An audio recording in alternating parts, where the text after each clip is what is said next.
Hello and welcome to another episode of This Week in the SFFL from Lino Lakes, Minnesota. I'm the commish, and as always I'm joined from Brownwood, Texas by my co-host with his 3 luxury sleds in the driveway, Mr. Mike Paddock. So sit back, relax, and grab yourself a cold one. It's your home of all things SFFL and fantasy football. It's TWITS, and it starts right now. Tonight's episode of TWITS is brought to you by Frost Brewing Coors Light.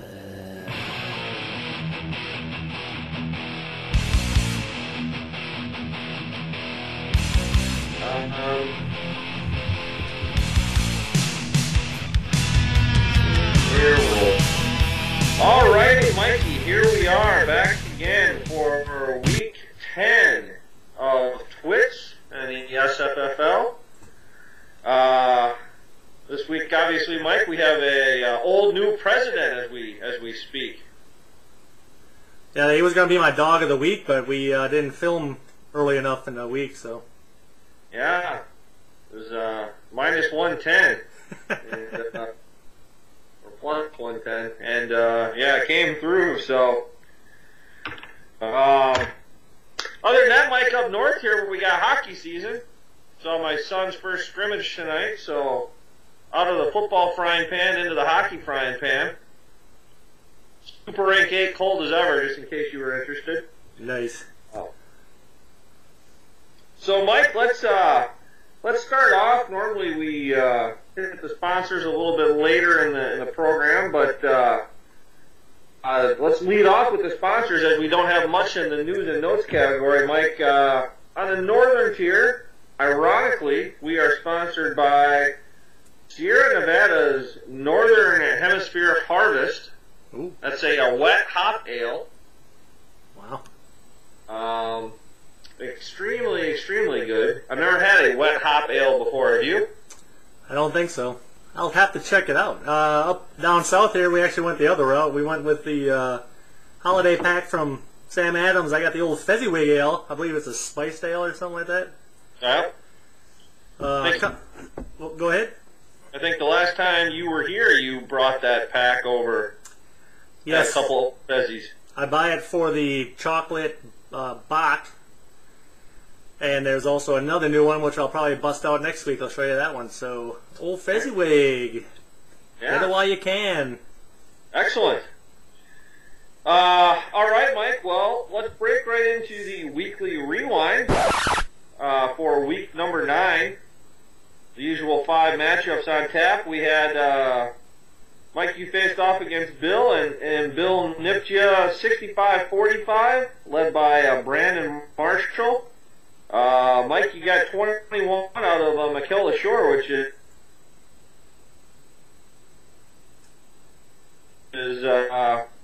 not a bad outing. Good start there, but not enough to overtake Bill. That's about all I had. We had Tim and Evan, and Tim 66, Evan 58 was the final there. All the leading scorers so far paced by NFC North players Robbie Gold and Adrian Peterson, to go with LaSure and Marshall. And Mike, will keep that trend going if you're willing to go back in the hot tub time machine with me. To back when Tampa was in the old NFC Central/North. Tom 76, Greg 64, Doug Martin, and Aaron Rodgers leading the way there. I took on Thad. Thad nipped me by the Baker's dozen -1, 56-44. Carson Palmer and Marshawn Lynch were the linchpins there. And Mickey took on Wayne, and 65-57 she got the win, paced by Andrew Lux, 14 points, enough to overtake former Gopher Eric Decker and his 16 points. And that is the weekly rewind. Mike, we're going to now break out a segment we probably haven't heard since about this time last year, Mike. And it was a YouTube sensation, not unlike Psy. And so we're going to bust off a little How They Were Built, Mike. Yeah, Sondo, How They Were Built, where we take a look at one of the owners from the previous week something that interests me in certain ways, and see how they got to where they got. We might either take the lowest score, might take the highest score, might just pick one out of the bunch. But this week, I'm actually going to go with the highest score of the week, and the reason I'm looking at this is Tom, who had 76 points. And believe it or not, all but one of his positions were drafted by him in the 2012 draft, and the only reason the other one wasn't is because the person he drafted was on a bye week. So as we look at Tom's lineup, you had Matt Ryan drafted in the 4th round, got him 6 bonus points. We had Darren McFadden drafted in the 2nd round, got 0 points. I think he got hurt. But then running back Doug Martin, what a find in the 6th round, getting him that 37 points. Into the wide receivers, Jeremy Maclin was a 5th round selection, got him 1 bonus point. And then Randall Cobb in the 11th round, got him 14 points, 2 touchdowns and 2 bonus points. And the lone free agent he picked up for $6 for the bye week was Martellus Bennett, got him 2 bonus points. Kicker Matt Bryant in the 15th round, 13 points, and Detroit defense in the 12th round got him 3 points, all totaling up to 76 points, and that is how they were built. Excellent. All right, Mike. Well, good to have that segment back. It adds a little variety to our dog and pony show here, so good stuff. We don't know if that'll be, so you guys have to tune in. I don't know if that'll be an every week thing. You know, it's up to Mike, really. You know, does something catch his eye? You never know, so you got to tune in. Record setters, Mike, for week number 9. We had Tom setting the most single running back points in a week with 37, much to the chagrin of one Greg Hodgson. Most running back points in terms of the entire SFFL, we set the number 3 record all time with 175 points. The most single wide receiver points all time, number 5th overall, was set by Bill with 24 points. That was out of Mr. Brandon Marshall. Yeah, thanks, Bill. Thanks for getting on the board with that one. Appreciate it. And then all told, the SFFL wide receiver points, 147 wide receiver points, and that was good enough for 6th place all time. So, a few records to knock down here in week number 9. So, Mike, pretty much ran the gambit on week 9 there. What do we got for our spotlight matchup coming up here in week number 10? Spotlight matchup. I've dropped my 4th straight, so I am finally out of the top matchup this week, but we do have 2 5 and 4 powerhouses going at each other, one out of the AFC, one out of the NFC. Thad's media-starved Yay with 492 points versus Evans Chilean Miners at 444 this year. All-time points go to Thad, 1195 to 1186. And the series 20 to 14. Thad won 7 of the last 10 matchups to get to that point. And that is your spotlight matchup. Excellent. All right. A premium password, Mike. Current week, week 10 here, we got Movember. I see you're well into the month. Yeah, we're doing no shaving in down here. Check back every week for facial hair growth. Should be a fun Thanksgiving. And then next week, Mike, week 11, the premium password is Bowl, as in the Golden Gophers will become bowl eligible this weekend. Oh, I thought you were taking the kids bowling. They wish. No, it's bowl eligibility week. Gophers travel to Champaign as 3.5-point road favorites. When's the last time you saw the Gophers as a road favorite against anyone? Wow. Illinois is just god-awful, and if they don't get it done this week, they've got at Nebraska and home v. Michigan State remaining, so gets a little tougher. Yes, sir. So Movember for this week and Bowl for next week, all lowercase, will get you some premium content.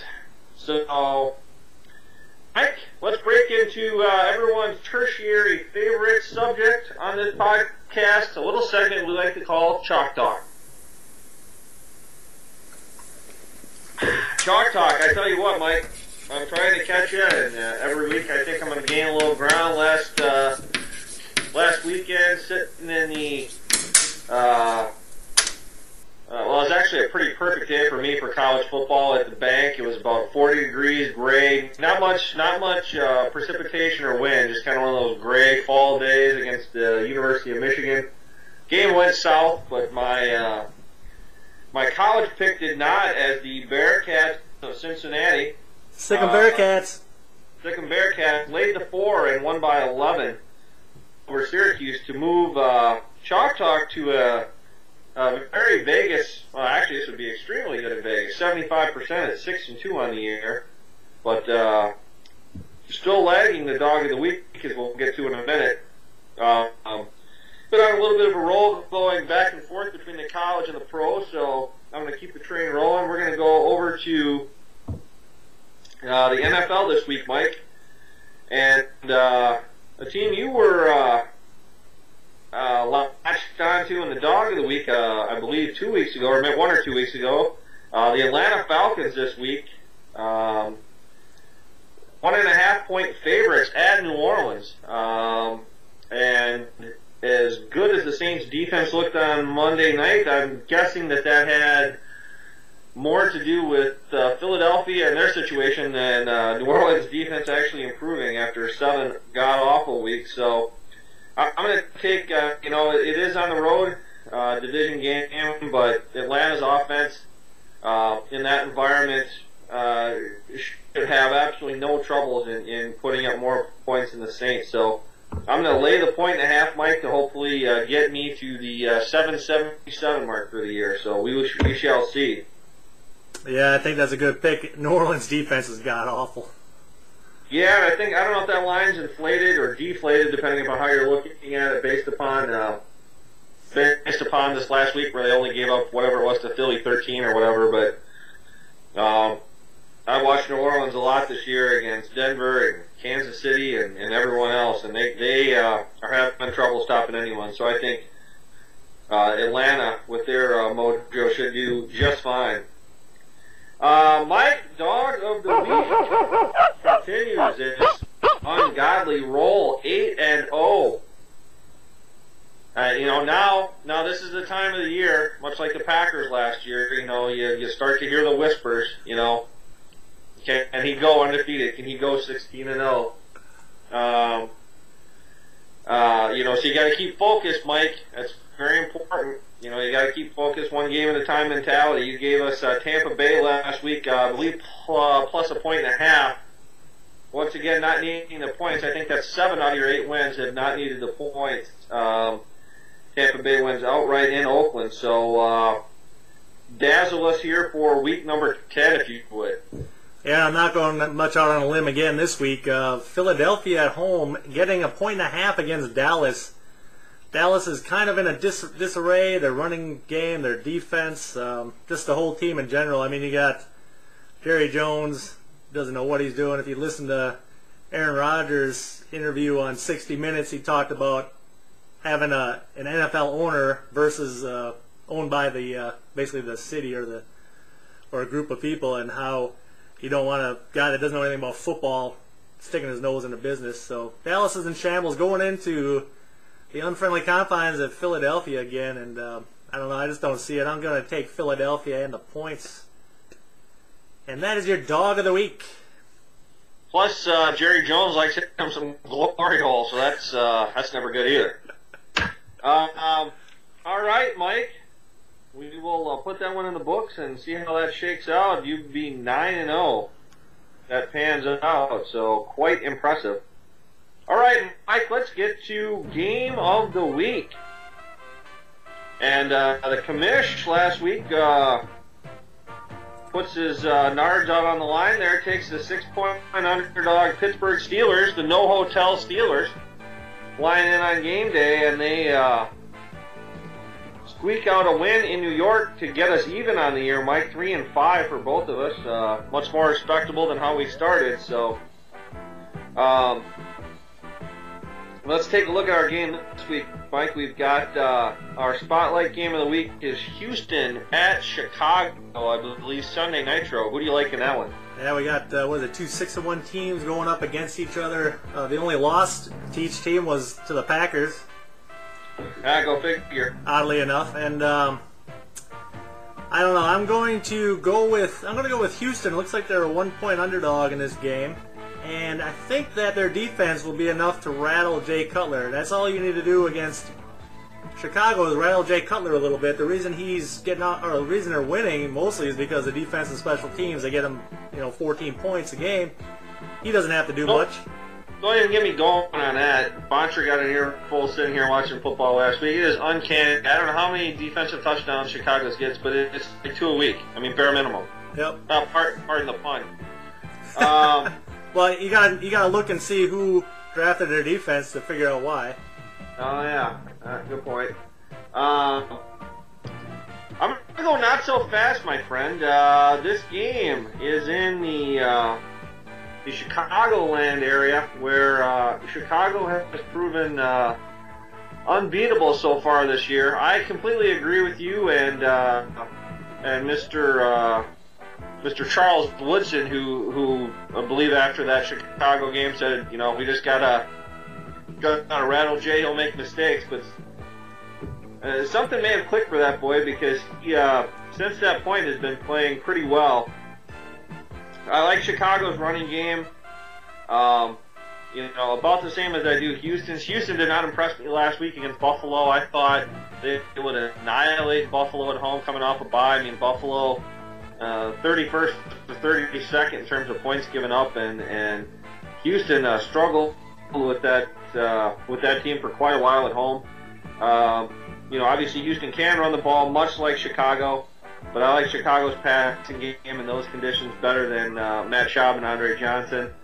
And you can't discount the fact that, it would honestly be a minor miracle if Chicago didn't put at least one defensive touchdown in the end zone. Which may or may not be the difference. So I agree, tight game, but I'm going to go ahead and take the Bears at home. Plus, it just seems like every time I root for the Bears to lose, they somehow win to not lose any ground on the Packers. So I'll take the Bears and hope I'm wrong. So, all right, Mike. Well, that just about wraps up our Week 10 episode of TWITS. If you'd like to see this episode or any past episodes, you can head over to vh1classic.com or just go to YouTube and type in the keyword TWITS. So for my co-host Mike Paddock, we'll say goodnight, and we'll talk to everyone next week on the Week 11 episode of TWITS. Adios. Adios.